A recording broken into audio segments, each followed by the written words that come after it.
Hello and welcome to Support for Stressful Times. This is our May 2023 conversation, and our topic for today is boundaries, better boundaries.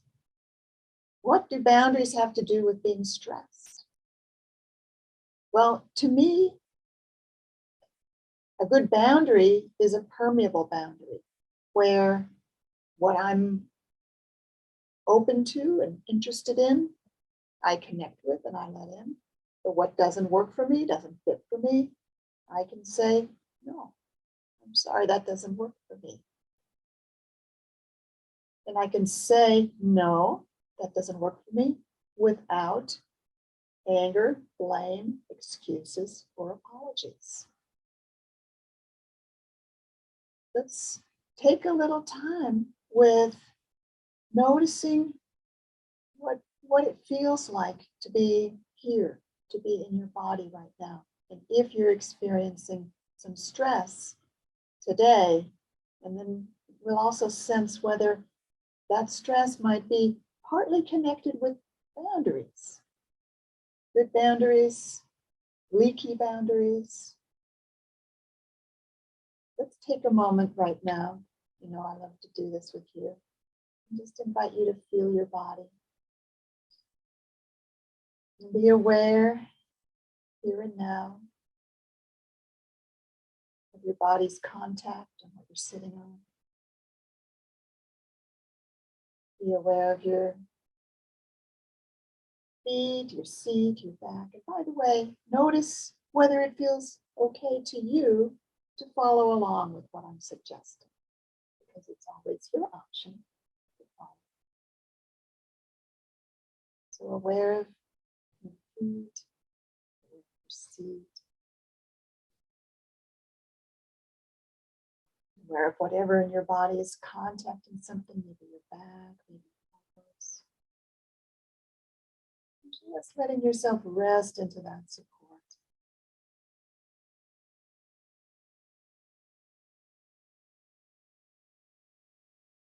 Taking some time just to breathe. What we're doing right now, we're pausing and slowing down. Pausing and slowing down. So nice to be able to do that in a community, to be able to be invited to pause and slow down. So that's what we're doing together. Feeling your breathing, and feeling your body, and feeling especially in the inner area of your body that includes your throat, chest and heart area, stomach, belly area. So as we sense now into the body, into the throat, chest, stomach, and belly especially, taking some time to sense, how am I, right? You are sensing how you are. The body is so brilliant at being able to let us know how we are. There might be a tension, tightness, a clenching, a sense of something going on. There might also be a kind of numbness. Whatever you're aware of is welcome. One thing people do with feelings of being stressed is try to push them away. You might find inside yourself a kind of struggle to not feel something. We're taking time just to pause together here and feel what's here.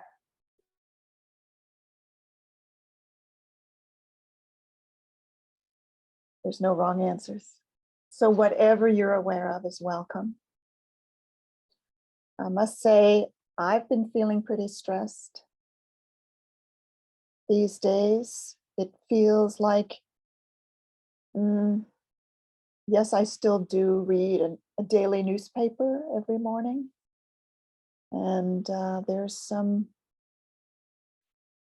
hard things going on in my community and in the world. I can feel the places in me that feel kind of helpless about that. Feel free to write in the chat what you're discovering about what's going on for you. I hope you're not feeling stressed. You don't have to in order to be in this group. All we're doing is noticing how we feel. So then we're going to link how we feel to boundaries. Boundaries has to do with something I've learned as I grew up, because when I was young, seems like the way my family was set up,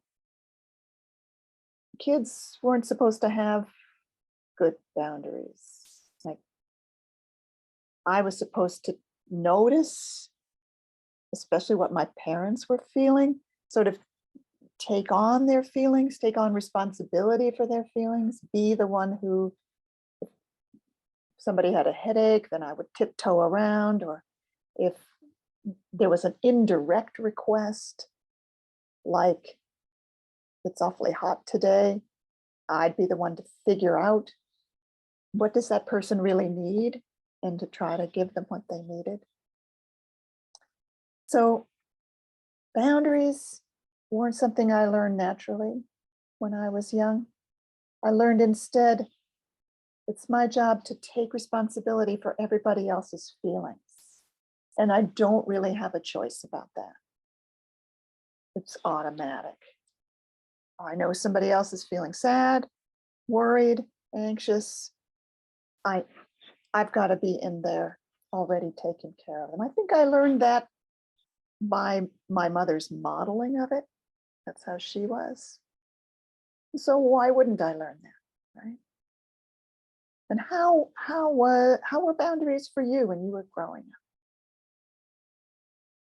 That the way I'm talking about, where one sort of automatically feels responsible for other people's feelings, that's one possibility. There are others. Maybe you felt flooded by other people's feelings, invaded, like you and didn't feel you had a right to close the door and say, I don't want that. It's another possibility.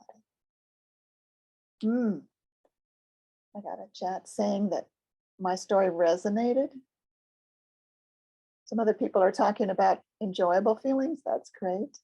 And some feelings that might not have to do with boundaries, but it's okay. It's welcome. Elizabeth writes, trying to sell my house and noticing some tears there. So there's a whole thing about trying to sell your house. Heather writes, seeing stress as boundaries gives a new context. It seems when two different demands try for the same space and time, there's a kind of an elbowing for the space. Now that is interesting, Heather, because that brings up another point I like to make about boundaries, which is, let's say you want to say no to a request that's been made of you. Well, one of the principles that I like to follow, and I learned this from Marshall Rosenberg, nonviolent communication, is that when someone is saying no, they're also saying yes to something else. So becoming aware, when I say no, there's something I'm saying yes to, and vice versa. When the other person says no to me, there's something they're saying yes to. Well, so what I'm getting to is that if I say no to somebody because, like, I can't go shopping with you today because I have to take my partner to the doctor, okay, right? That's a good reason. But if I can't go shopping with you today because I need some quiet time for myself, is that a good reason? If I'm saying no to something and the reason is I need to give some time and space to myself, is that more difficult? Do I have the right to give myself care, time, space. Well, one of the things to say is, I don't have to tell the person why I'm saying no to them. I could say, I'd love to, but it won't work for me today. I like adding, I'd love to, if it's true. Let's see what people have been saying in the chat. Daniel writes about other people's feelings. It wasn't a responsibility. It was take care of this, or when it blows up, you'll be the one facing the consequences. Yeah, I see that. Lily writes, I wasn't allowed privacy in my room. My parents would enter without knocking at any time. That's kind of what I was thinking when I talked about being invaded. Yeah. Heather writes, as the youngest of 4 girls, I was often outside the boundary. And I'm seeing how that's reflected now. And Lorena writes, what about when we try to take on more responsibility than we can handle? Yeah, what if we take on more responsibility than we can handle? Exactly. Is there a process of extricating myself from that responsibility? The word responsibility carries with it the meaning that I have given a commitment, but I can back out responsibly as well if I'm clear that that's what I want to do. Yeah, and Andrea writes, I've been wondering how I can better not allow myself to be so drained after talking with one of my brothers. Yeah. I can't seem to keep from feeling his anxiety and tenseness. And it's so tiny. Well, the first important thing, Andrea, is that you're noticing that. Because awareness is the first step to everything. So you get off the phone with your brother. Maybe other people have this experience too. We get off the phone with a certain person. And how do I feel now? Rather than just rushing on to the next thing and wondering hours later why I feel so tired. You noticed right after you got off the phone. That's brilliant. And then the next step would be to stay with that feeling for a while. Explore it. See, what is it? What's going on? Is there something in me that is feeling like I need to absorb, take in this other person's feelings? My mom was not very good at feeling. She couldn't tell you really how she was feeling. She was always feeling fine. Even when I could tell she wasn't, she wouldn't seem to be aware. And that was a situation where I almost felt like I had to feel for her. So I'm wondering about you, Andrea, and your brother. How aware is your brother of how he's feeling? Are you kind of having to substitute, be his feeler for him? Yeah. And Marianne is adding to the discussion about childhood. I had to be aware of my mother's feelings and be vigilant and careful. So there are different kinds of experiences, but they can all contribute to how we are now about boundaries, and having a hard time being clear about boundaries can be stressful. And in stressful times, we may have more that we need to, in stressful times, there may be more going on where we need to sort out our relationship to them and set boundaries. I read a daily paper every day. There are some people, maybe even some of you, who've stopped reading daily papers. I could do that. I could say no thank you to having that much news coming. I don't want to, but that's my choice. What I do instead is I try to stay aware as I'm reading. That's really important to me, because if I weren't aware, if I was just reading, what I was reading and was very negative things about the climate and debt ceiling limit and difficult, hard things that are happening to people all over the world. If I were not aware as I was reading, those things would still be impacted. And they would stay in me as unprocessed, undigested stuff. Whereas if I stay aware, then I go, ugh, I'm aware there's an impact, but it doesn't then haunt me. I may want to do something about it. I may read about something that spurs me to some kind of action. Signing a petition, making a donation, joining a committee. That's more likely to happen if I stay aware. So we're pausing together right now, sensing how you are right now, and sensing how boundaries may contribute. And what I want to communicate with you, that I'm so clear about now, is that you have the right to your feelings. You have the right to your needs. And you have the right to decide what to do about it. I could say you have the right to say no. You do have the right to say no. But that may be a complex decision because there might be people who depend on you, who you've committed to, who you're responsible to. So I'm not saying you should say no. I'm just saying you have the right to. Lorena writes, my mom's been diagnosed with minor dementia, but she's in denial about it. No, that sounds hard. Both my mom and my brother have little to no self-awareness, which makes working with them now hard to impossible. Yeah. I don't know how to help my mom when she doesn't think she needs help. I'm sorry. What I'm happy to hear, though, is that you're aware of how hard this is on you. That may seem like not much, but I think it's huge.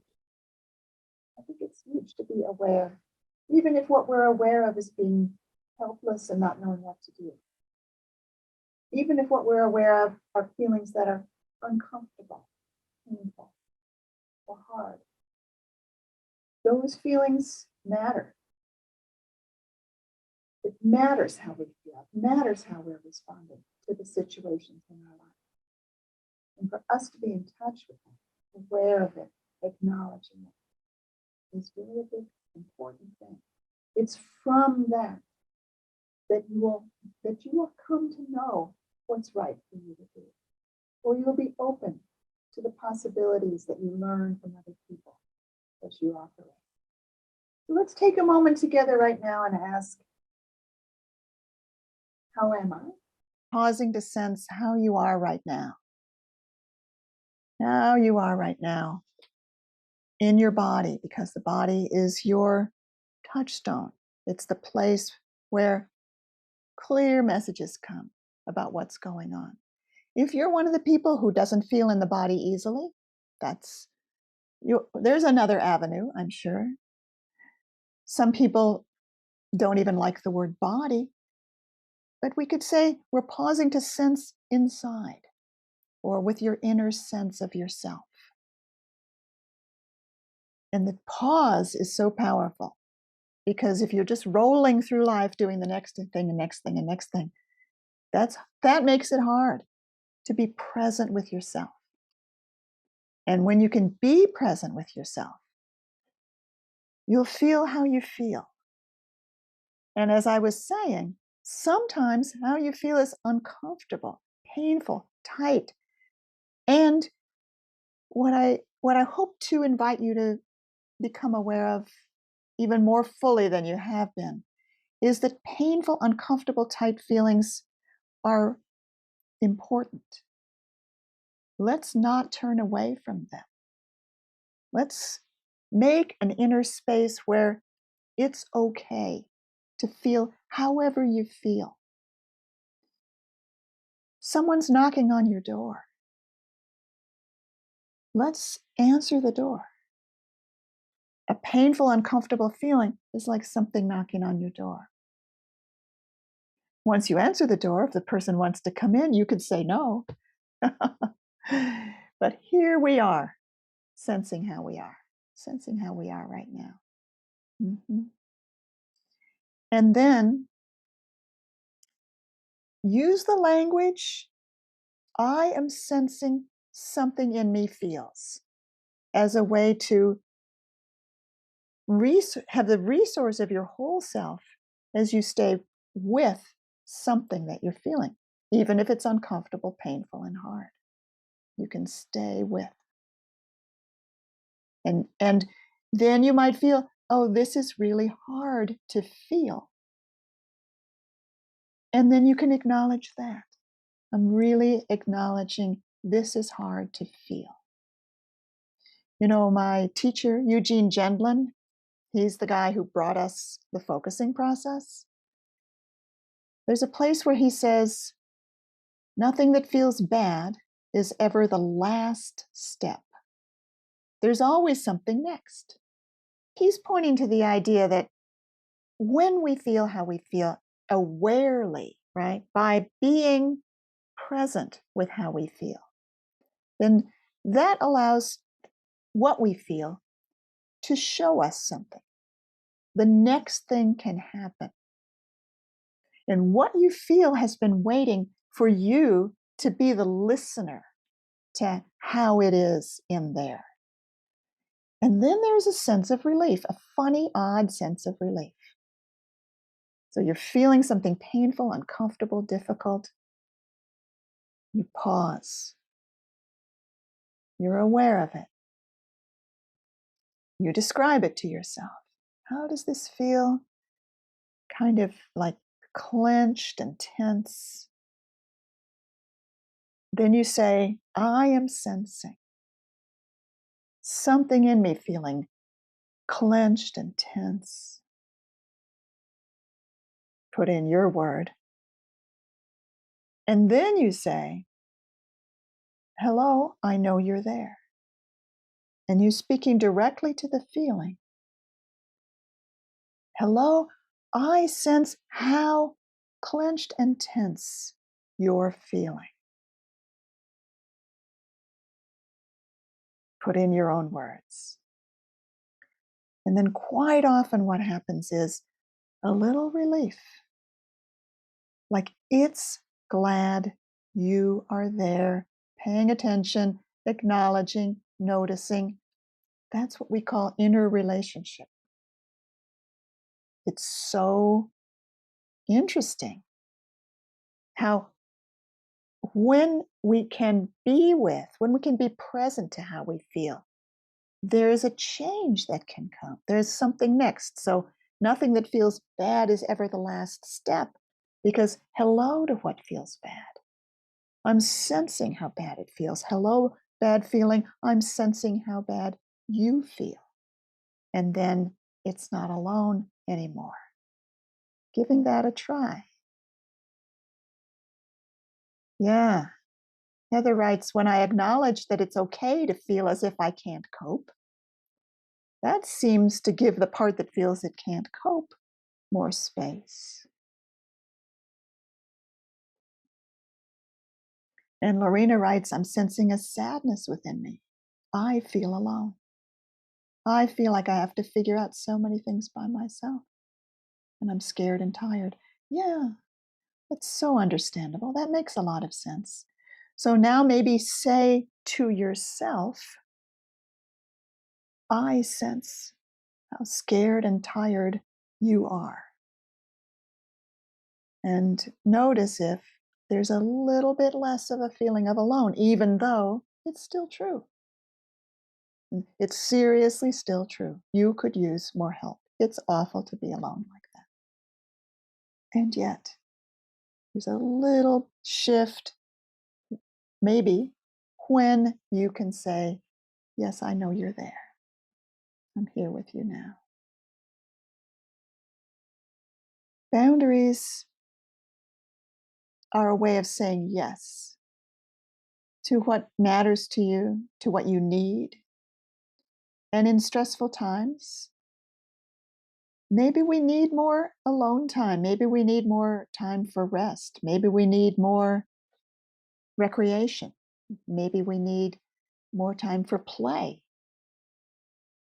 Maybe we need to say no to some of the things that are in the way of having the time to regenerate, to recover. Maybe now isn't going to be possible. Maybe things are going on right in front of you that are so important and so intense, you're not going to be able to take time off. And what I'm saying is, in that case, at least acknowledge that's what it is going on and that's how it feels. I would love to take some time to rest, and I will when I can. All right. Thanks so much, everybody. Yes, Lily is reminding us that I do have a book on boundaries. It's called 21 Days to Better Boundaries, now in hardcover and audiobook. Sorry, it's only available on Amazon. I know Amazon is problematic, but yes. Okay, see you next month. Love to be with you like this. Thanks, everybody. You've just been so good. Thank you so much.